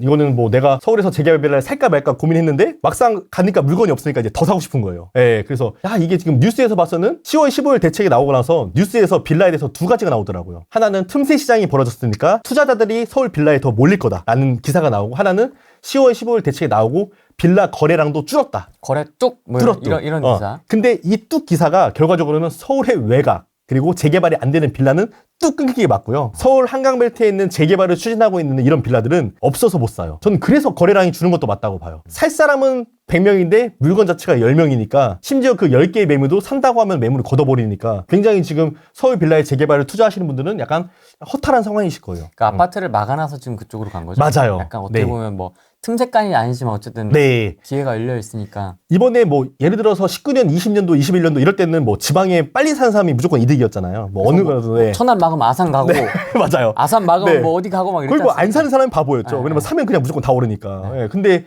지금 이제 하락기를 겪고 나니까 그분들이 하시는 얘기가 서울에 그냥 한두 개 샀으면 그냥 그 수익이 훨씬 더 나은데 괜히 내가 지방에 샀다 팔았다 해가지고 이런 분들이 많이 생겼기 때문에, 그러니까 서울을 투자해야겠다. 약간 이런 수요가 굉장히 더 늘어난 것 같아요. 양극화가 초양극화로 벌어지고 있어요, 지금. 옛날에는 규제를 하면 외곽으로 이렇게 퍼져나갔지 않습니까? 네. 점점 네. 경기도로. 네. 지금은 이제 장르도 좀 바꿔가면서. 네. 물론 이제 지역으로 좀 퍼져나가는 것도 있긴 네, 합니다. 맞아요. 뭐 네. 구리라든지 네, 동탄이라든지. 뭐 이렇게 네. 가긴 합니다만. 네. 퍼지는 건 맞는데 그게 뭐 예전처럼 그렇게 퍼지는 것 같진 않아요. 제가 느끼기에는. 네, 퍼지는 것 같긴 한데 지금은 그래도 어차피 그래도 투기과열지구를 하는 거고, 그래도 서울을 해서 어차피 내가 부동산을 좀 장기적으로 가져갈 거면은 그래 서울에 투자하겠다, 이런 수요가 훨씬 더 많은 것 같아요. 그러니까 훨씬 더 똑똑해지신 것 같아요. 실수요자나 네. 투자자분들이 훨씬 더 이제 샤프하게. 그래서 뭐 지방 투자를 하시는 분들은 뭐 입주 물량을 보고 언제 샀다가 언제 팔고 뭐 이렇게 잘 하시는 분들은 사실 뭐 그걸 하셔도 되는데, 네. 하나 투자해놓고 그냥 신경 안 쓰고 그냥 내 할 일 하고 이렇게 생각하시는 분들은 사실 서울 재개발 투자가 훨씬 더 깔끔하죠. 일원동 대청마을 재개발 한다고 말 나온 지 10년 넘었는데 네. 어떤가요? 여기는 이제 모아타운 추진하는 곳인데요. 네. 네. 결과적으로는 강남은 그런 이슈예요. 네. 재개발 추진하는 이슈가 나오지만 결과적으로는 단독주택, 상가, 꼬마 빌딩 이런 사람들이 네. 반대 비율이 엄청 심합니다. 그래서 지지부진할 수밖에 없는 거고요. 하지만 대청마을을 예를 들어서 내가 3년 전에 5년 전에 투자했다. 그러면은 가격이 떨어지진 않았거든요. 그러니까 이런 느낌인 것 같아요. 그래서 오늘 약간 주제의 테마가 약간 입지는 좋은데 약간 사업성은 세모인 약간 이런 데들이 많네요. 개포동 같은 경우는 지금 옛날에 뭐 개포를 이제 뭐 개도 포기한 동네. 개도 포기한 동네, 뭐 개도 포르쉐 타는 동네 바뀌었다 뭐 이러는데, 네. 개포 사동은 어찌됐건 개포가 이제 아파트 가격이 많이 비싸졌잖아요. 네. 비싸졌다 보니까 이제 마지막 남아있는 그 강남에 어떻게 보면은 좀 외곽인 거죠. 그 옆에 이제 양재가 있는 거고, 그러다 보니까 개포 사동에 대해서 1구역, 2구역, 3구역, 4구역으로 구역을 나눠서 지금 진행을 하고 있어요. 근데 문제는 뭐냐면은 강남권이다 보니까 아파트가 지어졌을 때 뭐 시세는 30억을 볼 수 있겠지만 강남권이 재개발이 안 되는 이유가 결과적으로 재개발은 75%의 동의를 얻어야지만 되는 사업이거든요. 근데 재개발의 물건지를 보면은 단독도 있고 빌라도 섞여 있잖아요. 근데 예를 들어서 뭐 강북의 마포나 자양동의 이런 단독주택 같은 경우는 이 단독으로 파나 아니면 아파트를 받나 시대 차익을 비교했을 때 그래 아파트를 받아도 괜찮을 것 같은데 라는 수요가 있는데, 강남은 단독주택 또는 이 상업에 대한 이런 꼬마 빌딩 소유하고 이러신 분들 같은 경우는 굉장히 반대 비율이 높아요. 다른 지역보다. 네, 그 이유가 월세가 높고 아무래도 다른 지역보다. 네, 그리고 땅값이 높고 차라리 신축업자한테 내 걸 팔지 단독을. 그거나 아파트를 해서 받으나. 이렇다 보니까 그렇게 동의율에 상당히 조금 리스크가 있는 거죠. 이런 부분이 좀 있습니다. 그래서 강남 개포 같은 경우도 지금 투자하려면은 개포 초기 재개발인데 투자 금액이 2억대거든요. 그럼 솔깃하잖아요. 네. 이거 거의 사기 아닌가? 네, 그러니까 너무 싸잖아요. 되게 강남의 재개발인데 2억대야. 네. 근데 동의율이 쉽게 잘 안 모여지는 거죠. 예, 그런 구조를 갖고 있어서 그런 포인트를 알고 계셔야 됩니다. 마천 139역 갈 만한 자금이 있는데 그쪽은 어떤가요? 한강변. 결과적으로 마천 같은 경우는 강남에 있는 유일한 뉴타운이거든요. 강남은 다들 좋아하시잖아요. 강남에 이제 아파트를 갖고 싶으면은 재개발을 볼 때는 이제 마천 뉴타운이 나오는데, 마천 뉴타운의 위치를 보면은, 그러니까 강남이라고 하기는 살짝 애매하게 강남의 거의 꼬랑지라고 보시면 될 것 같거든요. 꼬랑지? 네. 아파트의 시세 가격도 뭐 10억에서 20억? 이 정도이다 보니까 그렇게 비싼 아파트는 아니에요. 강남인데 가격대가 그렇다면 비싼 건 아니잖아요. 그러다 보니까 강남이지만 조금 약한데 이 말씀을 드리고 싶어요. 무슨 말씀을 들으시냐면은 내가 마천 뉴타운 같은 경우는 지금 전체적으로 재개발의 진행 단계가 중간 단계를 넘어갔어요. 그러니까 조합 설립인가 사업 시행인가 이런 단계다 보니까 10년 안쪽으로 마천 뉴타운에 이제 아파트들이 많이 들어설 거예요. 근데 만약에 내가 이거를 아파트를 빨리 받고 싶어. 실거주를 빨리 하고 싶어. 내가 뭐 빌라로 계속 있는데 비싸면 뭐하냐. 난 아파트를 사고 싶은데 이러신 분들이라면은 마천 뉴타운에서 이렇게 재개발에 진행된 것을 보셔도 좋은데 내가 빌라의 가격만 오르고 싶어. 나는 돈보다는 아파트를 늦게 받아도 상관없어. 빌라의 가격만 오르면 그게 투자로 나는 더 좋아. 이렇다고 하시면은 마천 뉴타운보다 훨씬 더 좋은 상급지에 용산의 재개발 빌라나 한강변의 재개발 빌라를 사시는 게 훨씬 더 투자 수익률은 높을 겁니다. 그래서 마천 뉴타운 같은 경우는 재개발 진행 단계가 중간 단계니까 또 이런 표현을 하세요. 중간 단계니까 훨씬 더 안전한 거 아니냐. 초기 단계는 불안정한 거 아니냐. 그럼 저는 이렇게 또 반박을 하죠. 아니 초기 단계에서 빌라의 가격만 오르면 이게 더 안전한 거다. 예, 그렇게 저는 반박을 드릴 수 있을 것 같습니다. 7년 전에 3천만 원으로 당산 1구역 투룸을 매입해서 현재 시세는 7억으로 4, 5억 정도 수익이 발생하고 있습니다. 30평 분담금 넉넉히 10억 정도 보고 있는데 끝까지 가져가는 것이 좋을지 중간에 엑시트하는 것이 좋을까요? 7년 전에 3천만 원으로 투자하셨는데 4, 5억 정도 수익이 발생했다고 한 거잖아요. 네. 그러면은 뭐 나쁘지 않은 수익률이죠. 투자 금액이 뭐 3천만 원 소액인데 나쁘지 않은 게 아니라 매우 좋죠. 매우 네, 훌륭한 거 아니에요? 훌륭한 거죠. 뭐 어떻게 보면은 이때도 7, 8년대도 이 금액이면은 또 용산에서도 비벼볼만 할 정도가 있을 정도로 뭐 한 5천이면 그때는 용산에 투자가 가능했으니까 그러니까 또 그렇게 비교를 해버리면은 그래요? 예, 또 이것도 훌륭한 투자인데? 네, 훌륭한 투자인데 더 훌륭한 투자도 있었죠. 예. 그렇기 때문에 아마 이것 때문에 지금 뭐 말씀을 주신 거예요. 왜냐면 내 것도 많이 올랐지만 더 좋은 데가 있으니까 이렇게 고민을 하시는 것 같은데 저라면은 팔고 더 한강변 쪽 라인으로 더 좋은 데로 바꿔치기를 할 것 같아요. 지금 질문 주신 거 좋냐 물어보면은 네, 좋아요. 근데 제가 드리고 싶은 조언은 더 좋은 데가 있다. 투자 잘 하셨으니까 네. 잘 중간에 엑시트 하시고 네. 나오셔서 다른 걸로 갈아타는 것도 나쁘지 않을 것 같다. 네, 맞습니다. 투어제로 인한 재당첨 대안으로 떨어지지는 않을까요? 요거는 아까 말씀드렸는데요. 서울 전 지역이 토지허 가격을 묶이면서 관리 처분인가 시점에 5년이 겹쳐버리면은 두 번째 거는 입주권을 안 준다 뭐 이래서 정부에서는 재개발을 서울에서 여러 개 하지 말라 이거예요. 그렇다 보니까 내가 만약에 조합 설립인가 사업 시행가 된 재개발의 중간 단계 여러 개를 갖고 있으면 5년이 겹칠 가능성이 있으니까 팔아야 되는 건데 초기 단계 재개발은 관리 처분인가까지 되려면은 10년, 15년이 걸리거든요. 그러면은 그때 가서 생각해 보시면 돼요. 너무 걱정하실 필요는 없어요. 그래서 오히려 재개발의 중간 단계 그래서 내가 여러 개를 갖고 있는데 이런 문제 때문에 5년 재당첨 대안 때문에 팔아야 될 상황 이런 것들은 가격 조정이 될 수 있지만 초기 단계를 벌써 그 관리 처분인가 5년 재당첨을 걱정하는 사람은 굉장히 조금 잘못 생각하고 계신 거죠. 왜냐면 10년, 15년 뒤에는 서울이 지금처럼 토지허가 구역이 아닐 수도 있고 투기과열지구가 아닐 수도 있고 너무 10년 뒤를 지금 걱정하는 꼴입니다. 그러니까 지금은 뒷단만 막아놨으니까 네. 앞단을 막지는 않겠죠. 네. 근데 그 중간 단에서 재개발을 여러 개를 갖고 있는 사람이 과연 수요가 얼마나 있을까? 예, 그렇게 많지는 않을 것 같거든요. 왜냐면은 저도 6개를 갖고 있지만 이런 거를 미리 알고 있었기 때문에 이렇게 포트폴리오를 단계별로 예를 들어서 조합 설립인가 된 거 하나 있으면은 초기 단계 있고 관리 처분인가 되고 이런 식으로 이렇게 띄엄띄엄 갖고 있지 이렇게 이미 세팅 자체를 안 해놨거든요. 이 5년 재당첨 제한은 지금 처음 나온 게 아니라 예전에 투기과열지구로 묶였을 때도 그때도 그랬기 때문에 이거는 뭐 투자자라면 다 알고 있어서 미리 이런 건 대비해놨을 거라 생각합니다. 지금 막 비슷한 단계의 초기 재개발을 와라락 사버리면 안 되겠네요. 근데 그것도 어차피 10년, 15년이잖아요. 그러면은 중간에 또 정책이 바뀔 거고 만약에 하나가 먼저 됐어요? 그럼 두 번째 걸 팔면 되는 거니까 상관없죠. 그때 가서 대처하면 돼요. 초기 재개발을 지금 내가 만약에 예를 들어 5개를 갖고 있다. 그럼 뭐 하나가 치고 나갈 거잖아요. 그럼 얘가 치고 나가는 게 진짜 이 중에서 좀 똘똘한 건지 봐야겠죠. 근데 먼저 치고 나가는데 얘가 좀 덜 똘똘해. 그럼 얘 그냥 팔아 없애도. 근데 똘똘한 게 치고 나가. 그럼 얘는 그런데 관리 처분인가를 받는 거죠. 이런 식으로. 정치적인 리스크는 좀 어떻게 보십니까? 정치적인 리스크 같은 경우는 서울시장이 바뀌어가지고 네. 야 재개발 다 올스톱. 네. 전세 가격 올라 올스톱해. 네. 저는 성향 자체가 약간 T 성향에 가깝다 보니까 이게 사실적으로 직설적으로 딱 들어가는 건데 제가 공부를 해서 해결할 수 있는 거는 공부를 하는데 제가 공부를 하더라도 누가 될지 모르는 상황에 대해서는 공부를 하는 양을 전 거의 없거든요. 그러니까 서울시장이 사실 누가 될지 모르죠. 근데 저는 투자를 하면서 바뀔 거라는 건 생각을 하고 있어요. 왜냐면은 계속 오선수에 갈 수가 없고. 근데 저는 투자를 할 때 재개발 분위기가 부동산 분위기가 상승장이든 하락장이든 그러니까 계속 투자를 했거든요. 어떤 분들은 재개발을 뭐 상승장에 투자를 하고 하락장에는 투자하면 안 되고 이렇게 하는데 저는 21년도에 자양동 하락장에도 투자를 해서 많이 벌어봤기 때문에 하락장에서도 저평가되어 있는 매물을 하면은 오히려 기회가 될 수 있고 상승장에서는 더 많이 벌 수 있는 매물을 할 수가 있기 때문에 상승장이든 하락장이든 하는 거고 리스크에 대해서는 어차피 바뀐다. 하지만 예전 박원순 서울시장처럼 아예 서울 재개발을 다 틀어막진 못할 것 같아요. 왜냐면은 박원순 서울시장이 300개를 넘는 재개발을 막아버리면서 지금 그 역할이 서울의 아파트 가격 폭등으로 이어지고 있는 건데 이거를 과연 또 틀어막는다고 했을 시 문제점은 뻔히 서울 아파트 가격 폭등이 보이다 보니까 그렇게까지는 틀어막지 못할 것 같고 그러다 보니까 민주당도 서울에서 아파트를 공급해야 된다는 시그널은 알고 있는데 지금 입장에서는 뭐냐면은 공공 임대를 좀 더 늘려야 된다라는 게 주장인 거고 지금 서울시장은 임대 비율을 좀 더 축소해서 빨리 해주겠다는 입장인 거지 예전처럼 서울시장이 바뀐다 하더라도 막 완전 틀어막고 이러진 않을 거라고 보고 있고요. 뭐 막 바뀐다고 하면은 재개발 시장은 더 인기가 덜해지겠죠. 뭐 그래도 뭐 어차피 뭐 안 팔 건데 뭐 그냥 어차피 출렁출렁 하는 겁니다. 저는 지금 아파트를 그 성수동에 나홀로 아파트를 가지고 있는데 네. 서쪽도사님 방송을 보고 그거를 정리하고 원래 그 찾아가서 한번 자문을 구하고 재개발 빌라를 투자를 해보려고 하거든요. 근데 네. 이거를 계속 가져가면서 하나를 더 하는 게 맞는 건지 아니면은 이 나홀로 아파트를 팔고 근데 요즘에 연무장길 쪽이거든요, 저희 집이. 근데 네. 요즘 거기 땅값이 많이 올랐잖아요. 네.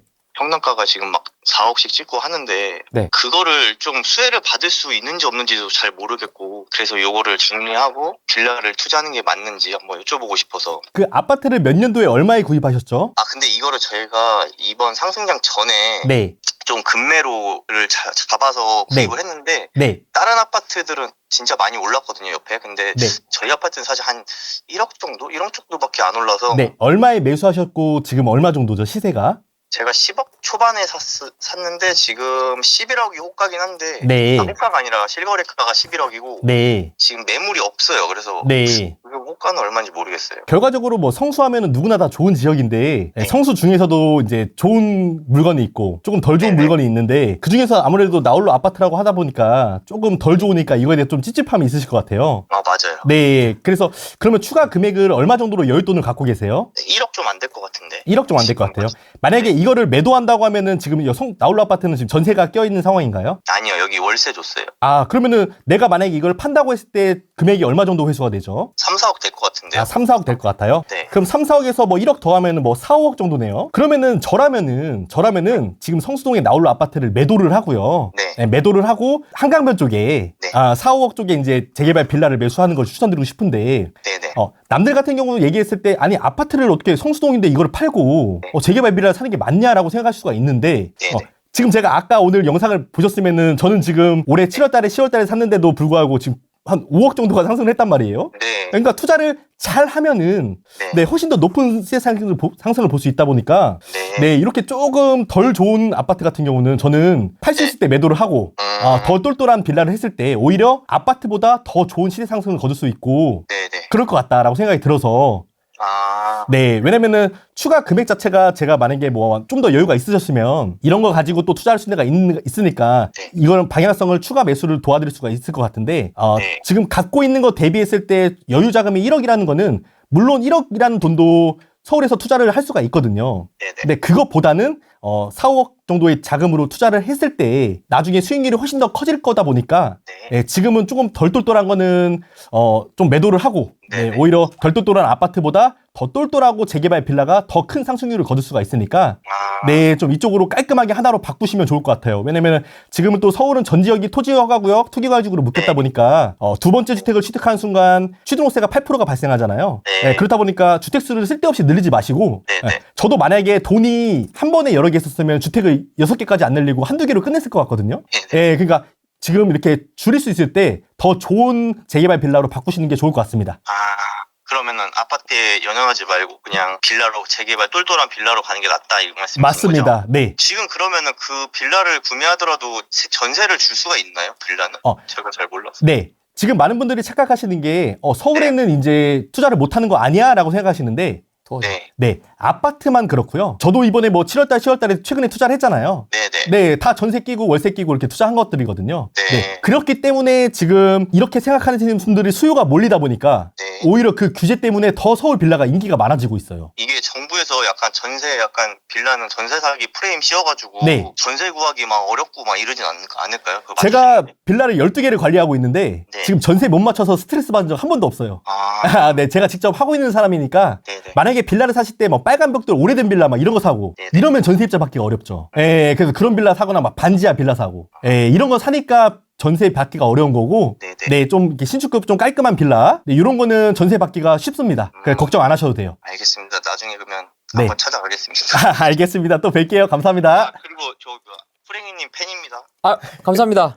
네, 응원하겠습니다. 고맙습니다. 그 가자 역세권 시프트에 그 빌라를 샀는데 전망이 괜찮나요? 네. 몇 년도에 얼마에 구입하셨죠? 올해 3억에 전세 끼고 있는데요. 매매 가격이 얼마였죠? 3억이요. 방은요? 개수는요?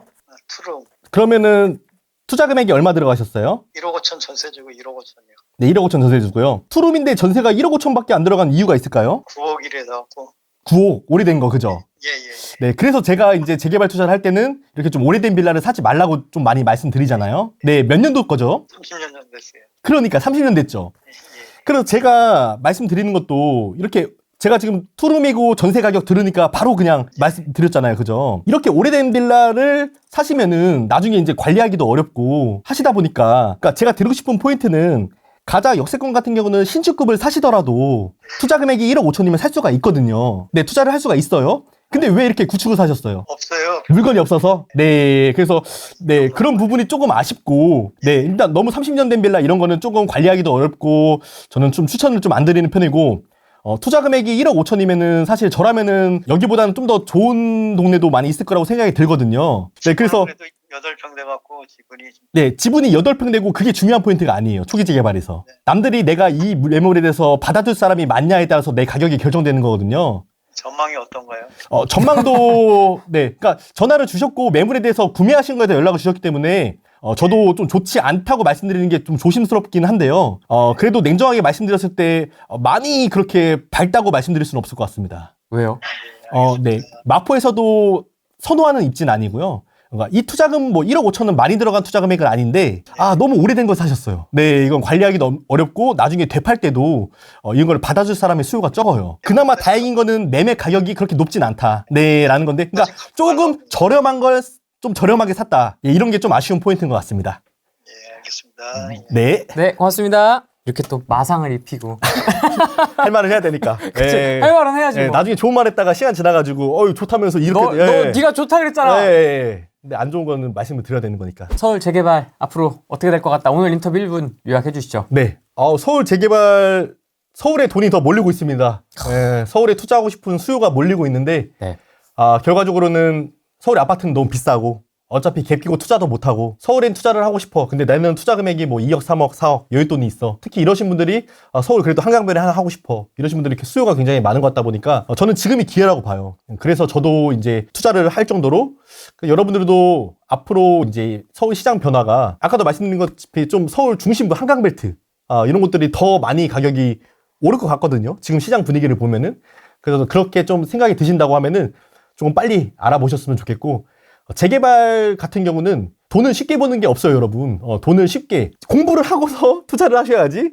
남이 찍어주는 거, 이런 거 절대 투자하시면은 나중에 정말로 크게 데이시니까 절대로 그렇게 하지 마시고 정말로 공부하셔서 투자하신다고 하면은 재개발에서 한번 수익 보시면은 또 하고 싶다 이런 생각 드실 거라고 생각합니다. 그래서 재개발 투자는 정말 잘하면은 정말 또 하고 싶은 투자. 하지만 잘못 투자하면은 쳐다보기 싫은. 쳐다보기 싫은 투자. 이렇기 때문에 한번 올해가 끝나기 전에 열심히 한번 공부해서 좋은 투자 하셨으면 좋겠습니다. 물릴까봐 걱정되는데요. 너무 많이 단계가 남아 있어서. 입지만 좋고 재개발이 될 수 있는 환경의 조건만 갖췄다면은 어차피 언젠간 되겠지라는 매수 대기 수요가 있다 보니까 가격이 떨어지지 않습니다. 아까도 제가 등기부등본 보여드렸잖아요. 네, 이 가격이 떨어지지 않습니다. 그리고 한 가지 좀 뭐 오해를 풀자면 오해하시는 분들이 있을 것 같아가지고 네. 되게 쉽게 얘기하고 막 네. 되게 간단하게 얘기하는 것 같지 않습니까? 시원시원하게 답변해 주시고. 근데 엄청 임장 많이 하세요. 저희 그때 야외 촬영하고 나서 또 도셨잖아요. 네. 엄청 도세요, 현장을. 네. 그러니까 그런 내공이 네. 있기 때문에 그냥 여기서 이렇게 되게 가볍게 얘기를 하는 거지. 네. 사실 뒤에서 엄청 움직인다. 네. 이걸 좀 알아주셔야 될 것 같습니다. 네. 네. 감사합니다. 네, 그래서 막 그냥 나오는 건 아니다. 네. 그냥 막 생각 없이 뱉는 게 아니다. 네. 그걸 꼭 좀 알아주시면 좋을 것 같습니다. 알겠습니다. 오늘은 여기까지 하겠습니다. 고맙습니다. 네, 감사합니다.